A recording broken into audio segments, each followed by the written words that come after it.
Welcome back to Travel Support Thursday, the first of 2024. It's a new year. Yeah, it's a new year. It is good to be back. So today we are kind of near Los Angeles. We're hanging out with San Diego, actually. Yeah, we're hanging out with my family for our late Christmas.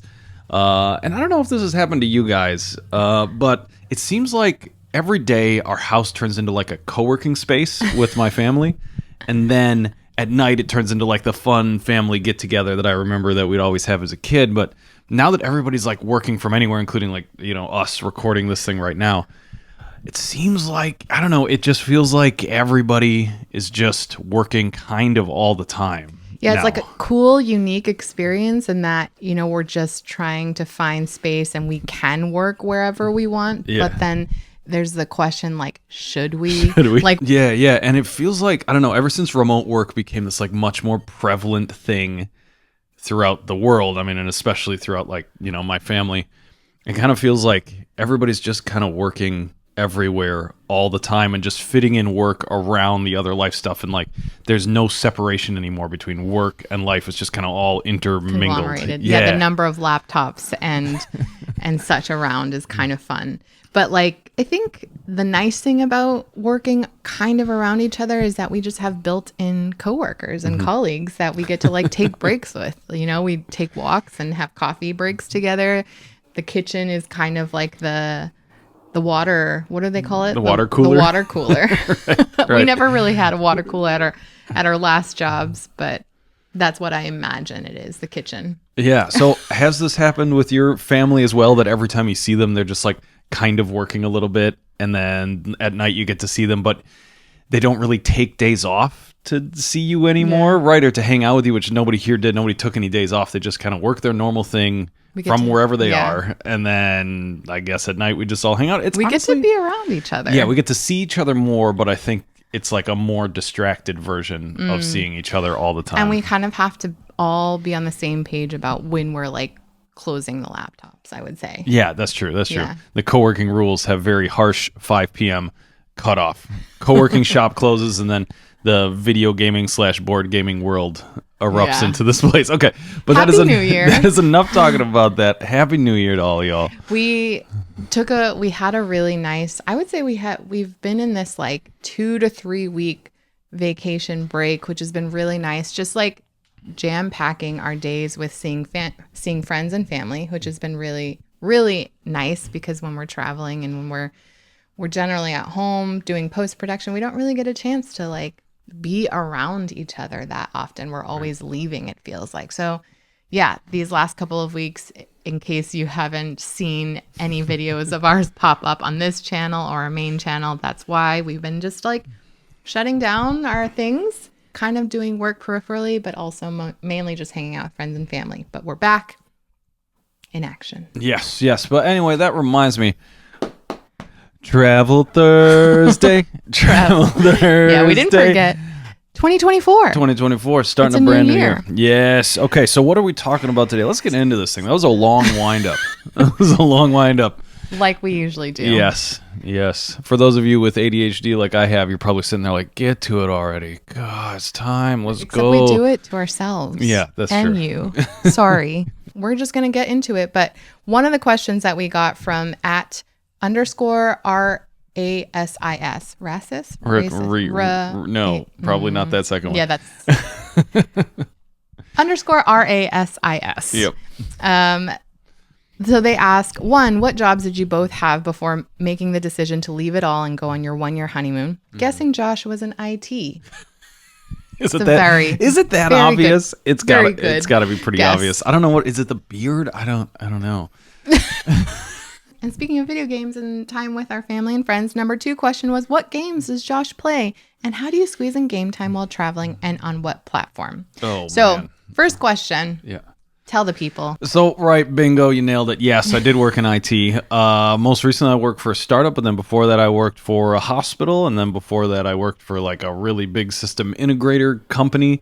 Doing all sorts of things, from building out gigantic phone systems to building out huge networks for like 30,000 person companies, to then like building out literal offices, including the construction of them and overseeing that. They're kind of like IT all over the board from that. Adjacent. Yes, IT adjacent stuff. And that's the way it works. If any of you out there also work in IT, you know what I'm talking about. It's just you're kind of the guy where if they don't know who is responsible for doing a job, it becomes your job immediately. And now you are IT for this YouTube channel. That's true. I am YouTube channel IT. And I don't know. I think the IT life transitions well into the YouTube life because you're very, very comfortable with just so much uncertainty and having such unclear job like boundaries. And I think YouTube is perfect for that because there are no boundaries, there are no restrictions, and are no boundaries. Yes, and you just kind of have to like do whatever needs doing. Like for example, yesterday I was a tax accountant for most of the day, and then the day before that I was a like network storage architect. Ooh, fancy title. Yeah, so lots of very like varied jobs. But yes, I was in IT before this. It's a very good support role. I think so. I think so. Yeah, just any technologically adjacent things are stuff I like working with. And as it turns out, everything is technologically adjacent. Yeah, even this, this microphone, the whole thing. So what about you?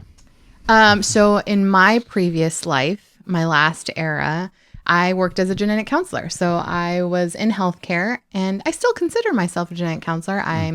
So genetic counselors work as a part of a healthcare team. Essentially, their role is to educate, provide information, and also recommendations on screening and recommendations for genetic testing. So there's a lot of different ways that genetic counselors see patients. So I worked, for example, in a hospital where I saw patients who either were diagnosed with cancer or had a family history of cancer and wanted to know if they had inherited or hereditary risks for cancer, if there was a chance of passing it on. And then I also worked in fields where I saw people who had heart disease, inherited heart disease, and whether that also impacts their family and what they can do to reduce their chances of developing the condition or to look for it at earlier ages. And then I also got to see patients who were considering pregnancy or were currently pregnant and wanted to know what their risks were for the pregnancy. There's so many different ways that genetic counselors can work with people, and I loved the job. It was an awesome, awesome field. I love genetics. I love talking to people one-on-one. So yeah, it's like a mix of like counseling, psychology, but also genetics, healthcare.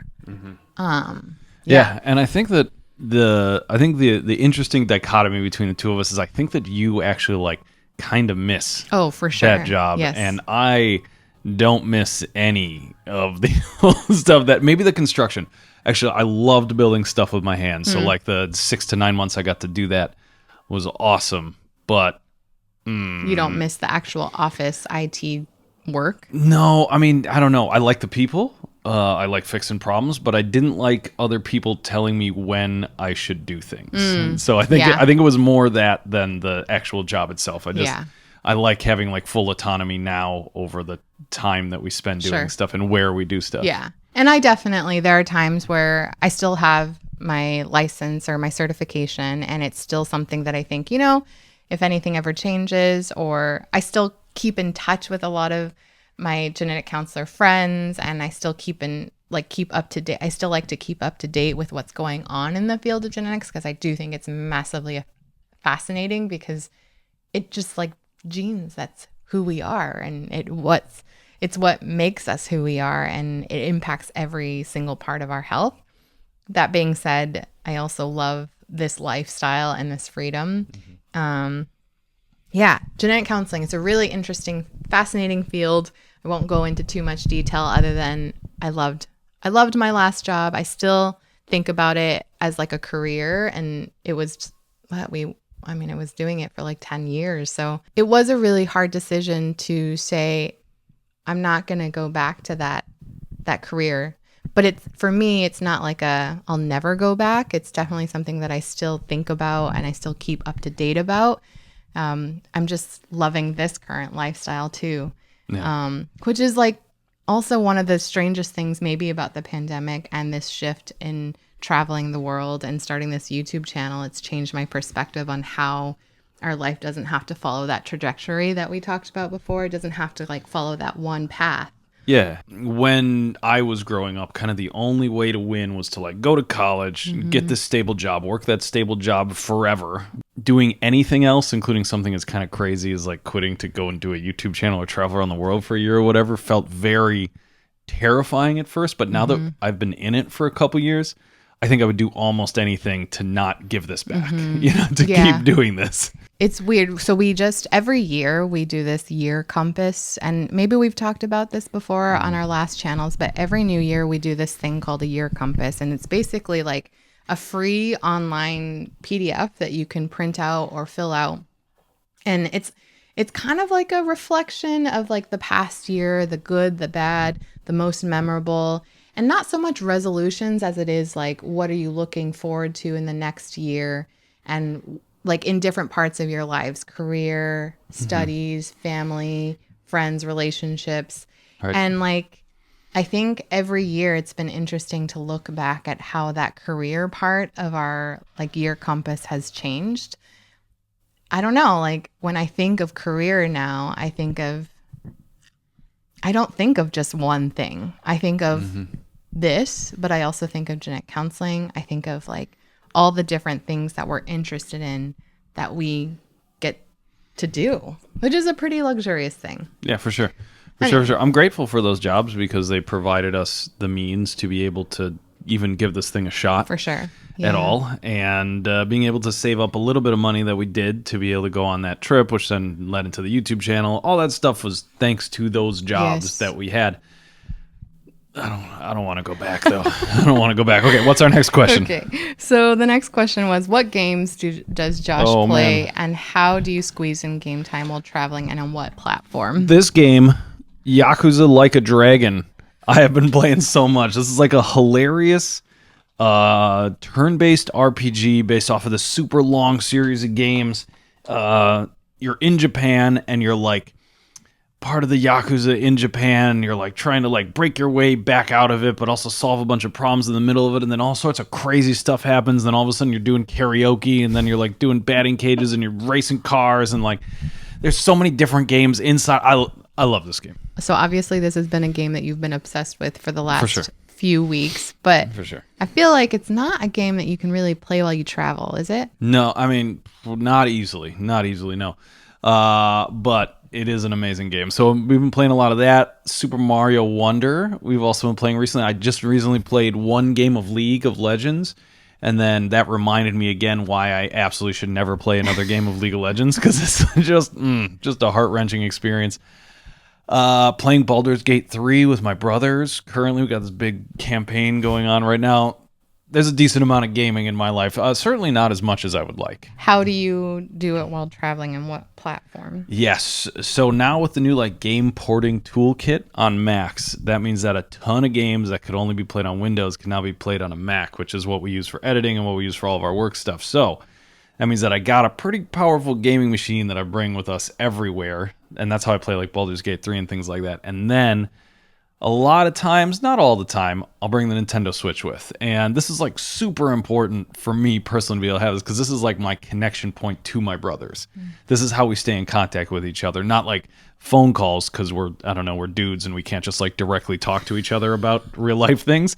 But what we can do is like play a video game and then in the background talk about what things are going on in our lives, but only if we're like playing a video game at the same time. So, and some of these games do get pretty heavy and emotional. Like the Yakuza game, I wasn't really playing it. But I cried at the ending. I'm not embarrassed to say I cried at the ending of that game.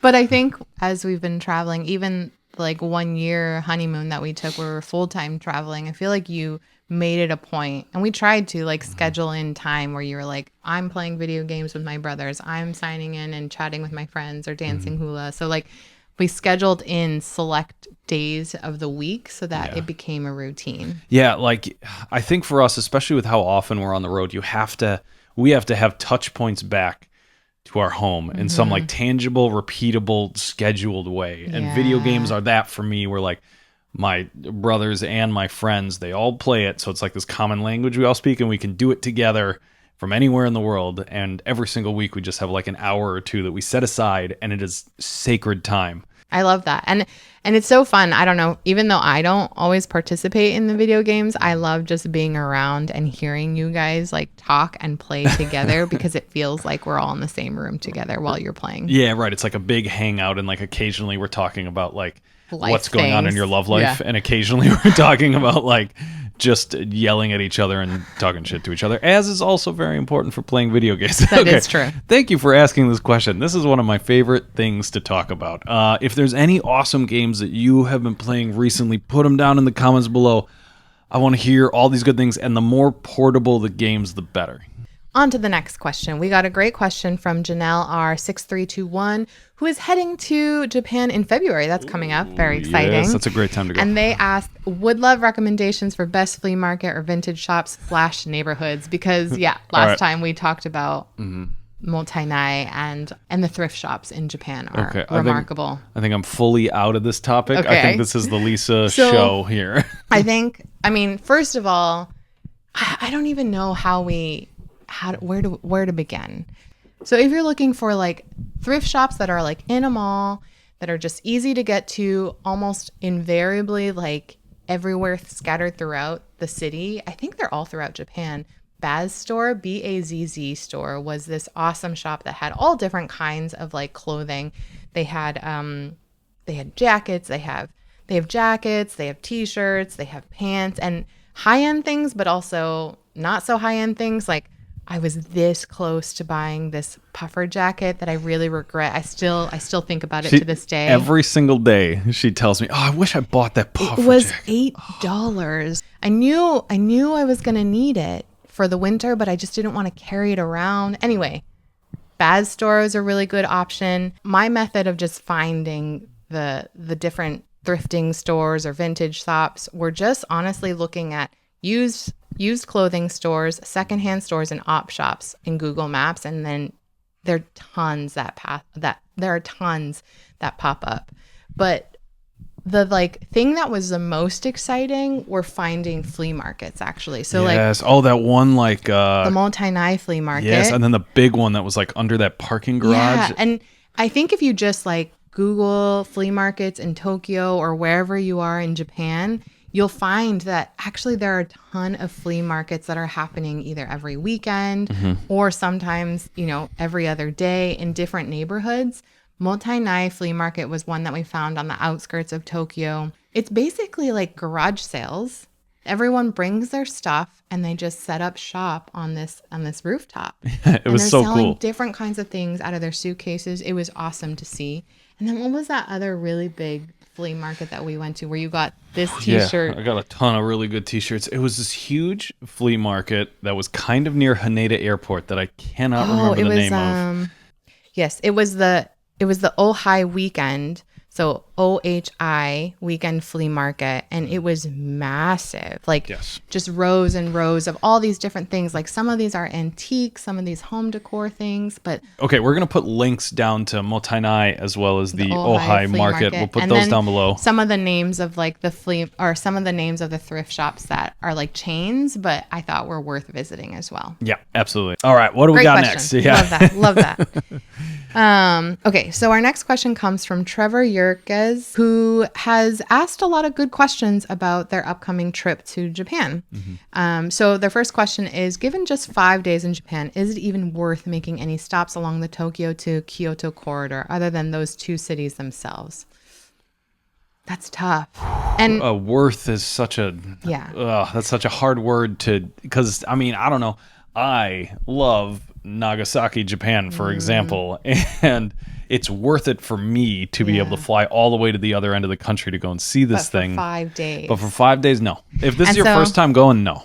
Well, and then the next question, which I think is a really good question and one that we've talked about a lot in the past before, is just basically the idea of like, how do we handle these kinds of trips when you have limited time and limited budget? So they said, are you of the opinion that the trip would be more enjoyable with a less ambitious roster of multiple countries instead of just focusing on like 2 countries or even just Japan? It feels difficult to balance because I know my wife and I won't have the means or time to return to that part of the world for probably another decade or more. Yeah. So I think I'll pass along the best advice that I ever received about this from Anthony Bourdain's memoir, and I don't remember the title of it, but in it, the advice he gave is that you need to forget about the word should when it comes to travel planning. Like, you'll read all these things online that say, oh man, you should do this, you should do that, you have to do this, you got to do that. And you'll see all that. You can't come here without visiting that. Right, yeah, and it's like, it's just building up this like gigantic amount of FOMO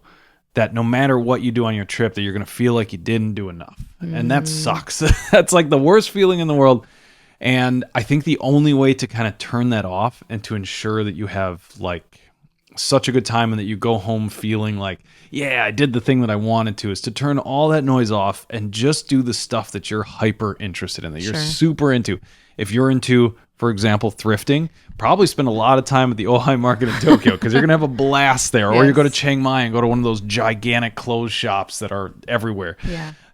Or if you're really into food, you're going to go to all the like hawker stalls in Singapore. Yes, exactly. And I think it's more about narrowing down the type of thing that you're super interested in. Like, if I flew to Tokyo and I spent like 7 days exclusively playing their crazy complicated arcade games that they have down in Akihabara, I would be extremely happy with that trip. I would leave feeling good, but I think the only reason that I'd leave feeling good is because I had the opportunity to see a whole bunch of other stuff everywhere else, right? It's hard because, we even like we make these 3 days in series specifically to like see and hit all the like main highlights and the things that we're really interested in and the average person is going to go visit. But we recognize that like it creates this like feeling of like, I need to keep moving if I'm going to see everything in a jam-packed way. Yeah. And I think our videos are more, I think of them more as like a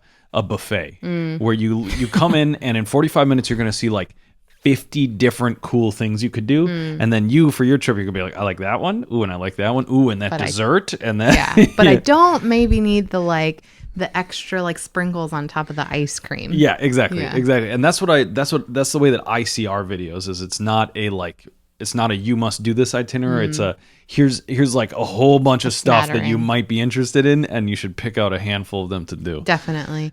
But I think to your point, so like if we were going to Tokyo, and Japan for the first time and maybe the only time, 5 days. So like the first time that I went to Japan, I only had, I think, a week because, I was working the 9 to 5. I only had, I think, 10 days of PTO in the entire year. So I had to use it wisely. And I jam-packed my Tokyo trip, I think, in like 3 days. It was like nonstop. I got in at night and the next day I just like bam, bam, bam, bam. And then the next few days I spent in Osaka with some friends. And we took day trips from Osaka. So it's possible. Like we went to Osaka, used Osaka as our home base. And from Osaka, we went to Nara on a day trip. And then we went to Kyoto on a day trip. Looking back at it now, because we have been able to go back, I think I would have chosen to stay more in Kyoto versus Osaka. But it's definitely possible. You can definitely do day trips from Nara and Kyoto, especially on a limited time frame. Yeah, for sure.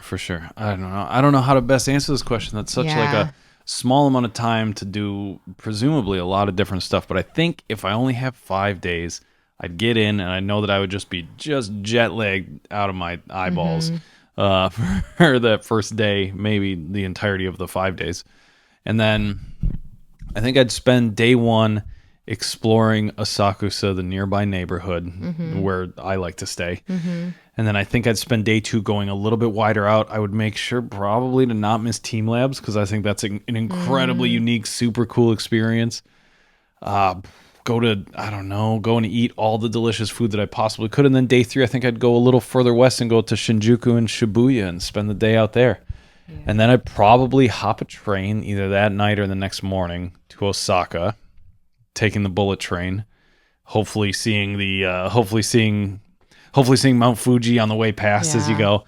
Spend a day in Osaka, spend a day in Kyoto, and then probably fly out from Osaka. I think that would be you'd be exhausted by the time you'd be done there. But I think that's how I would think about a 5-day trip. And if I had one more day, I'd probably fly or take a train to Hiroshima and go to the Peace Memorial. Yeah, it's tough. I mean, I think we hear this question and it's not like there's no one size fits all, which is like one of the cool things about traveling. It definitely depends on like the kind of trip you want to have. Do we want to like maximize and do everything? Are we like are we in a relaxed kind of like, let's see what happens kind of mood? Yeah. I definitely know that when it was like before this was our jobs and before we had a lot more time, I was in the like, I got a plan to see everything because I don't know when I'll be back. Sure. Yeah. So, I think the only way that you're going to have a bad time in this trip is if you let FOMO dictate what you do in the trip and how fast you go. True. I think that's the only way that you're going to have like a time where you come home and you be like, that sucked. Yeah. I think even now when we plan our trips and our filming trips and our work trips and our vacation trips, I think we like make a list of like, what are the things that we're most excited about? What are the things that we definitely have to do? And then these are like the could be nice, but I wouldn't be sad if we missed it. Right. And that helps us like kind of narrow down and like let go some of that pressure to say like, we got to see it all. Yeah. And we make sure that must do list, each of us only get 3 things. Yeah. 3 total things. So 6 total between the 2 of us. And those are things that we would just be so disappointed if we left the trip and didn't do it. And then as long as we're hitting those 6 things, mission accomplished. Yeah. And I think it just lowers that bar of stress of feeling like I have to do all of it in 5 days. Yeah. And that's both unrealistic and it's just kind of setting yourself up for failure. So God, I don't know if that answers your questions, but we would love to hear how your trip goes and we'd love to hear what you guys decide on. We know that there's a lot of different opinions out there of like fast versus slow travel, but we know also time is one of the biggest constraints. So yes, let us know how the trip goes. But I think your question is a really good one. And a topic that we've been talking a lot about, like how do we be more present on our trips? How do we like not feel like that FOMO constantly when we're traveling and in general in life, right? And not that like we're super into New Year's resolutions. I mean, I think we do this New Year compass, but it's not so much like what we resolve to do. It's more so like how do we look forward to the new year and what do we reflect on the past? I don't even know, are resolutions even a thing? I heard recently that Gen Z said that resolutions are no longer a term. It's like ins versus outs. So wait, like did all of Gen Z, like the Gen Z council, get together and decide I don't upon know. this? I just heard this recently in passing that the term is now ins and outs. Ins and outs. What are the ins for the year and what are the outs for the year? That sounds a lot like a resolution. I'd say that sounds very similar to the things you want to keep doing and the things you don't want to keep doing. But that being said, I found this really kind of fun. I when I saw it at first, I was a little skeptical, of course, because I am who I am. Right. Because we're millennials and we are skeptical of everything. This the CN Traveler website came up, has this article called "The Travel Resolutions Our Editors Are Making for the New Year." And I saw this and I was like, travel resolutions, why do we need that? Right. But then I actually kind of got on board and it kind of speaks to what we were talking about. Some of them were like, they want to engage more in solo travel. Yes. I think that's a great... I think everybody should go on a long solo trip at some point in their life. I think it's such a beautiful, like, changing experience. I fully agree with that. It makes you like feel independent, self-reliance, confident, yes. but also like appreciate your partner or your friends and your family more. Another one was not buy a whole new wardrobe before vacation, which I love this idea. Do people actually do this? Yes. Like a whole like you're flying to Cancun and you're like, I need a whole new Cancun wardrobe, and you buy the whole thing. I don't know. I'm the wrong person to, I guess, think about this, considering I wear the same 4 t-shirts over and over forever, basically until they fall apart. It's true. But I do remember this sentiment like every time, because like a trip, I mean, we have to remember sometimes a trip is like this monumental thing that you've been waiting for so long. So you feel like you have to like, you want to look forward to it and you want to prepare for it. And part of that means buying a new wardrobe.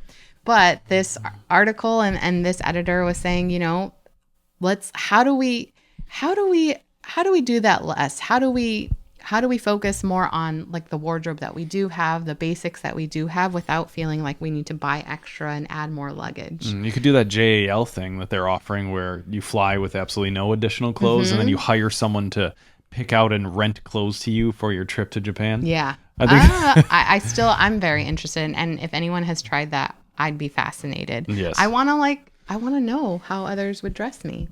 And just some other ones because that I thought. I think I would want that more because I have no idea how to dress myself Oh, well, as an that's adult. also And I've never my really feeling. known. I don't know. Do adults just wear suits? Maybe that's just like a incorrect. Adults. Yeah. We are adults. Yeah, I know, but like, are we though?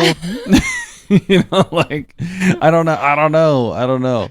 I feel like my parents at the same age that I'm at right now, they felt very adulty at that point in time. And I feel like I'm much closer to kid-y than adulty Totally. at this point. Yeah, I mean, look at what we're wearing. Yeah. I love whatever. It is what it is. I mean, I'm in a t-shirt that's at least 100 years old, and I'm wearing sweatpants recording a podcast in a bedroom.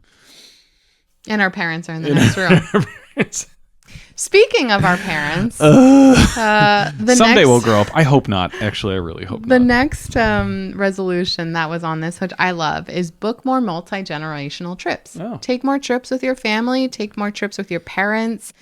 I actually really, really love this. I mean, we traveled with your parents a lot in the last year. We recently traveled with my mom to Taipei, and it was just like a totally different dynamic now that we are adults. Right. We're all adults. Big quotes around adults. I love that, like, as a travel resolution, to not just focus on like the what we want or like the solo travel, but how can we include the people that we love in our lives. And I'm of the belief that, yeah, like it adds a different kind of fun dynamic, sometimes challenging, but fun too. Yeah. Agreed. Yeah. Agreed. Anyway, those are just like, we'll leave this link in the description. I thought it was a really fascinating read, and I think a lot of these resolutions I wasn't so skeptical about after reading it, because I think they're really meaningful. Like, some of them was, stop assuming that my passports get me everywhere. Sure. Yeah, they don't. That one makes you think. Right. Yeah. Yeah, they don't. Yeah. What do you think is your travel resolution for this year? Oh man. See, even just the word resolution makes me feel stressed out a little bit. I think mine is I want us to go on a big adventure this year, like a big multi-week quest to Yeah. do something. I think that's the thing that we were missing last year. We always want to go on a quest of sorts. Yes. Yeah, but like a big one. Like Okay. something crazy. Oh, Yeah. okay. That's any ideas or No, just I haven't throwing, figured out okay. I haven't figured out which yet, but that. My resolution, I think this is the year that we're going to visit other continents, because we have we've visited a lot of places that we love, and we go back to the places that we love. But I'd love to like visit completely new and different areas. We haven't really seen much of South and Central America. I think this is the year that we will, Ooh. or some of it we will. Okay, yeah. That sounds great. I don't know, maybe Antarctica. I don't know if we can afford Oh, that yet, yeah, but heck that yeah. would be really cool. I've always wanted to go to Antarctica. Maybe this is the year. Maybe. Oh, that'd be so cool. I don't know. So, okay, that wasn't so bad talking about resolution. It was more just like, maybe we should just reframe it. Why does resolution sound so bad? Well, because I think it like implies like fitness. Basically, is what I think about when I think of resolutions, and it's like I'm never gonna eat anything again, and I'm gonna run 25 miles every day, and then like 3 days later, you're like, yeah, screw all that, I'm not doing any of it. Maybe for me, it's less. I mean, there are definitely those, because we're always working on those. But Right. for me, when I hear resolution, I think either success or failure. There's like no in between. Oh, sure, and I think. I don't know if this is your experience, but basically every New Year's resolution I've ever given myself has always I've haven't made it. And I maybe failed. we should just reframe it as like, what do we hope for New Year's this year? intentions.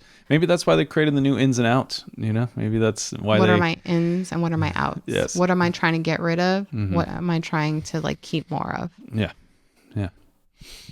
I don't know. If you guys got any New Year's travel resolutions and or ins and outs Or or whatever not the hell we're travel. calling it these days, Yeah. yeah, just throw them down in the comments below. I love to hear what you guys are thinking about for doing this year. And now to wrap things up, kind of with this idea of like ins and outs and resolutions and like general, I don't know, lingo. I'm just going to get to the question. I don't know what I'm even just read saying. the question. So Yeah. this question comes from UOFW, who asks, What are your observations and or opinions of others in the field, if you know what I mean? Oh, like our coworkers? I think so, yeah. How often do you encounter others creating content where you are? And with all the tech available these days, phones, body cam, selfie stick, helmet, dash cam, drones, etc., is everyone out there making videos where they are, you included? And how intrusive / off-putting, or insert word here, maybe cringe? Cringe? Yeah, we're talking Is cringe? this to you? Oh, to us. Is this sure. to you? Like, what are our thoughts about, this like concept of filming and traveling? I even think last week the last podcast, we talked about how like some people definitely see documenting your travels or putting YouTube videos up of your lives as cringe. So yeah, Sure. What are our thoughts?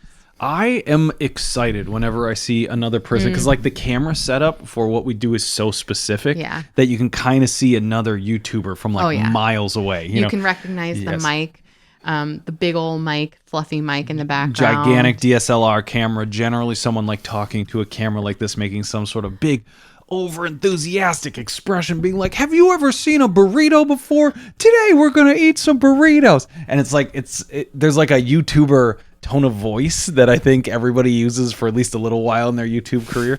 Or they try to. Yes. And I love seeing it. Honestly, it makes me really excited to see, because I think, one, there's like a reasonable chance that we've either watched this person's video or that we know them in some way, shape, or form. Yeah, that's interesting, because I do, like, I feel that sentiment when I see other people documenting their travels or like taking pictures or vlogging as they're traveling wherever in the world that we are. It kind of makes me feel like, oh, we're not alone. Right, yeah. And there are other people doing the same thing. That being said, I think I hear like in the background of this question that like feeling of like, is it also annoying though? Is it off-putting? Is it like intrusive? Because I think you're right. We've had experiences though, especially in places that we think or we hope will be a little bit more quieter or a little bit more calmer or maybe off the beaten path. And then we see like masses amount of people like when we were in Ninbin and we were on a hike and there were hundreds of people and then at least 3 drones being put up. Yeah, I was like, oh, this is a little bit not what I was expecting, not what I was hoping for. And also drones are really loud and dangerous. And these guys are just, I mean, there was a guy who was catching a drone on top of a mountain surrounded by like 50 other people all closely packed in, and this like thing spinning at 9,000 RPM coming down, he just grabs out of the air, which is how we used to catch it. But man, if anything had gone wrong, you would have given people cuts, you would have hurt someone. And this is coming from like our experience when we were in the middle of nowhere. I think we were traveling through Mexico and we were kayaking and there was a boat coming, the battery was dying, and Josh was like, catch the drone, and I'm freaked out. The wave came and my finger just got sliced off. It was like a terrifying moment. So like I feel those moments, and sometimes I think this whole YouTube life, while it's like very wonderful and very wonderful, and I think hopefully we're being helpful, I can see that it can feel off-putting to other people. For sure. I mean, we look weird as heck when we're out in the world filming. Yeah. Right? Like we are recording almost everything. And by almost everything, I mean like we'll see the most boring, mundane thing in the world and we'll be like up close to it, zooming all in on it because we're like, oh, we need that little transitionary piece. Like going to the grocery store, one of my least favorite places to film, because who films what they buy at a grocery store normally? Oh, man. And I'm sure that we look just ridiculous a lot of the time when we're making these movies. I do think it makes me feel more aware, unfortunately or fortunately, I don't know, more aware of how we come off and what the energy filming brings to an environment doing this. Because I think like in a grocery store, for example, we try to just make it very quick. We try not to like interrupt people, and we try not to film other people in the process because like when I see a big camera, I'm freaked out. Like, am I being filmed right now? Right. Yeah. Like privacy is important. And I think on the one hand, I think it's awesome that anybody can pick up a camera now and just document their travels and share that with the world and maybe even make a business out of it.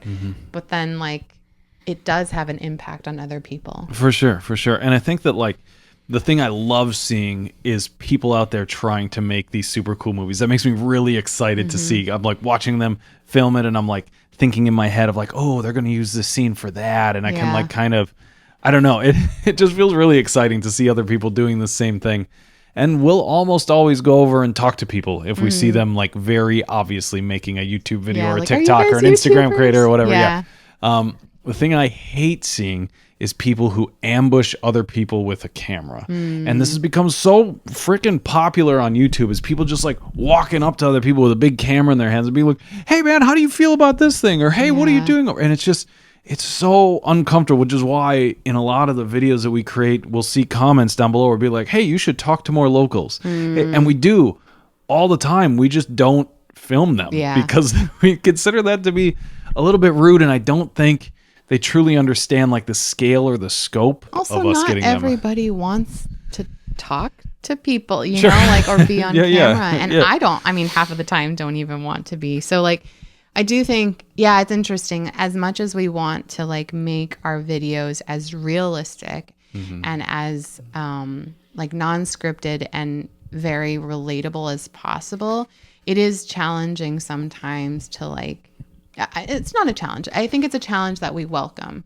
I think we try to be very mindful of what this setup does for other people, how it impacts other people. Like when we'll go into like, I mean, it's mostly me that I'm like, oh, we're about to go into a quiet restaurant or we're about to go into like a spa. We shouldn't record. We shouldn't like bring a big camera. Maybe we should ask first. Or if we know we're going to be like, I think in our Bangkok video, we knew we were going into a very, very small, like that secret bar. It was supposed to be this really tiny bar with like 10 max people. And I was like, I don't want to be that person that just like comes in and films without asking anybody and without like, it might change the vibe. It might change the feel of the place. It might change the intimacy of the like experience for people. So we usually that means we have to film multiple times or we have to like get in there first to see what it's like and then decide if we're going to film it. Yeah, exactly. There's a lot of conversations and almost always asking permission, like in that tiny bar, we're just like, can we film in here? And then the guy's like, oh yeah, that's totally cool. But I think generally, I love seeing other people creating these videos out in public, and I love seeing other people like sort of filming their travels and lives. I really don't like seeing people who are interrupting other people's normal lives with the thing that they're creating, or even worse, who are like playing stupid pranks on people that didn't sign up for that. That's kind of like the very rare bad side, right? Like we only see that every once in a while, and then there's all this like really good other side, which is people just sharing snippets of their life or showing off cool things that people wouldn't be able to see otherwise. And I think there's way more good than bad. For sure. But the bad is so bad that I think people remember it for a long time. Like these like creators that used to like go into places that they shouldn't go on. The nuisance of it and this feeling like I have to do whatever it takes to get the shot. And I feel like that's so prevalent throughout YouTube. Yeah, it's challenging. We struggle with this all the time. Like it's a balance for sure. And I don't think that we've figured it out just yet. I mean, I think the cool thing about YouTube is that anyone can do it and anyone can do it anywhere, right?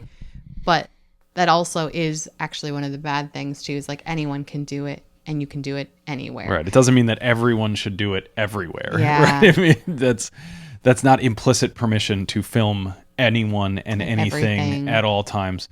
And the truth is, like, we know too, like when you're filming something, it takes you, and when other people are filming things, taking photos or taking selfies anywhere, it kind of takes you out of the place. It makes the place kind of about you, right? Like kind of makes it about like us in the location versus like the location itself. Right. And that I do think sometimes is a hard part about YouTube, and something that does bother me a little bit that I think we have to think more about, like how do we make our videos less about us and more about the place that we're in? Yes. And how do we, when we're in the place, think about less about what we're doing and what we're filming and just like enjoy the place for what it is. Yeah, or provide value to the person that's watching the video, right? Yeah. Like that's always our primary concern. I don't know. I mean, it's a tough. complicated subject, and the only things that ever make the news really are just like creator went to this place and they did something totally boneheaded, stupid, and screwed up the thing for everyone. And that's all you see in the news. And I think those, it just doesn't happen all that often. But I think overall, like we said a couple times, whenever we see anybody else filming or anything, it's not a nuisance at all to us. I just think it's really cool. It's like we get to meet someone new and we maybe have some semblance of understanding of what their lives are like, and maybe they understand what our lives are like. And I think even for me, as someone who just like gets anxious and feels nervous about any attention, especially while filming, I think of what you always say, which is, what do you think they actually said to one another or thought when they saw us filming? Oh, they're filming something. And then they carry on with their day. Right. And that's actually usually what it is. Yep, that's it. And then just move Carry on with the day. Move on with the day. Oh, there's a YouTuber. Yeah. Cool. But would love to know your thoughts, because I think, as those of you who consume YouTube, maybe some of you who create YouTube videos or create art or share photos on social media, would love to know your thoughts on how you balance this like constant desire to film or take photos of everything and just be in the place that you're in. Yep. Okay. That is it for today's Travel Support Thursday. Thank you so much for watching. Yeah. We'll see you next Thursday. Time to get back to some board games and video games. Happy New Year. Happy New Year's.